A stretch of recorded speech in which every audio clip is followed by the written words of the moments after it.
Hi everyone, it's Jessica. Today is April 10th, 2015, and this is VEDA Day 10.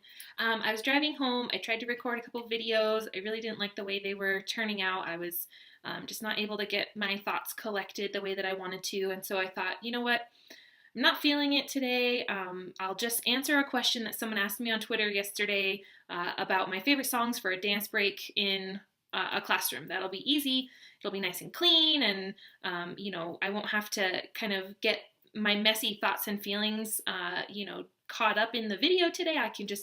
That'll be easy to take care of. I'll just record that as my answer to that question, and then I'll be done. And so, I kind of decided that that's what I was going to do. And then as I got thinking about it more, I thought that's kind of missing the point here. I'm not exactly sure what the point is completely of me doing VEDA, but doing sort of a fake video just so I would have something nice and clean that fits in a box and could be put out there in the video felt like maybe the wrong thing. So I'm just going to be totally transparent and honest, and I'm going to say that I didn't have a really great day. And there's a lot of change going on at work right now that I'm not super excited about. And I'm not exactly sure, like I haven't placed exactly what it is that I'm most bothered by, but I think there's a whole bunch of different things. And so yeah, I'm not feeling really great about that right now. And so that's sort of something that's on my mind, I guess. And then I also did a school visit this afternoon, which was really, really wonderful. I was actually very excited to visit this teacher, and I had been wanting to go out and see him for a long time. And so being able to hear the things he's doing with technology, the things he's doing as a teacher leader, it was just really incredible to see all of that kind of coming together, and to just get a chance to chat with him about the stuff that he's doing and the things that he's excited about, and the things that his teachers are doing. It was really fun. It was also a little bit difficult because this particular school that I was visiting is over in the same neighborhood as the school that I most recently taught at, and whenever I'm over there, it's just a little bit tough. There's just a lot of emotions and memories that are sort of wrapped up in being over by there. A lot of them are really great memories, and seeing the places where we would run out really quick during our lunch break to grab supplies for our afternoon party, or the science experiment that we were going to do, or those kinds of things where we would grab lunch. The places where we would go after work and just relax a little bit and grab some dinner, before heading back to school for a performance. Like, those kinds of memories are really fond memories, and so it's nice to be back there. I do miss teaching, and miss some of my friends who I taught with, and those kinds of things. I really miss my kids. So, there's just a lot of things that are sort of all kind of bundled together when I'm in that area, but there's also this really weird mix with all those positive, fond memories of some really negative feelings as well. And, I guess I'll be the first to say that I have not made peace completely with the situation that I left when I left the classroom. I think that part of the difficulty might be that that was my last teaching job before moving to an out of the classroom role. And so because I didn't have the opportunity to teach somewhere else, and to have a different perspective and different memories with my very last teaching job, I think that might have something to do with it. I'm not sure. Because of that, I don't know that I'll ever completely make peace with the situation. But I actually had a chance at this school that I was visiting to see a former colleague of mine who also who I taught at this school, and she's now at this new school. And before even seeing her, I was walking down the hall, and I actually saw one of my kiddos from last year who's going now to this new school, and it was really wonderful to see her and just to give her a big hug and to say hello and how are you. But it was really interesting because when I saw her, I just kind of wanted to scoop her up and give her just a big old hug, and just, I wanted to go and get ice cream and find out how are things and what's going on. And sadly, she's one of my kiddos who has a really rough go of things in her life. And so, it was interesting because just in those 2 minutes that I interacted with her in the hallway, that's really sort of weighing on me right now. I'm thinking about, are things okay with her? Is she doing all right in school? How's her home life? Are things, any better than they were before?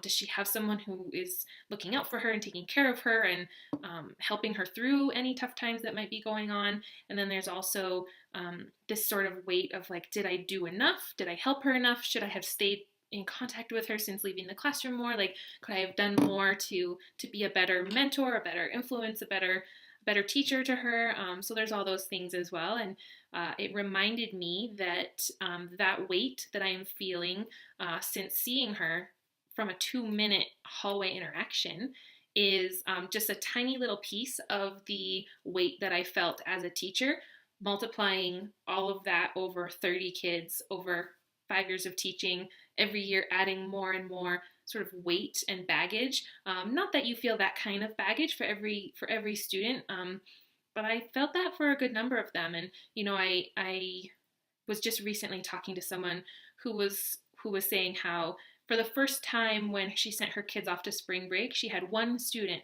who she was worried about, and she was a little nervous to send her student off for 2 weeks to spring break. And she was saying, I remember when you were in the classroom, you were saying to me how when the kids would leave for break, it was like the hardest thing for you because you were really scared and worried for them. And my kiddos being not in school every day was really, really hard, and most of them did not look forward to having those breaks. They did not look forward to having to take care of all their siblings, or being bounced around between their grandparents' houses, and going to spend time with their aunt and being with the neighbor, and all this while mom and dad were working, and just all the different things that they have to deal with in their very young lives. It was really hard for them, and it was consequently really hard for me to compartmentalize, I guess, the weights that I could and should carry, and the things that I couldn't and shouldn't. And so I just sort of carried it all. And so it just reminded me, seeing that student, it was a really beautiful moment, and I really enjoyed it, but it was also a very stark reminder of one of the things that was really weighing me down as a teacher.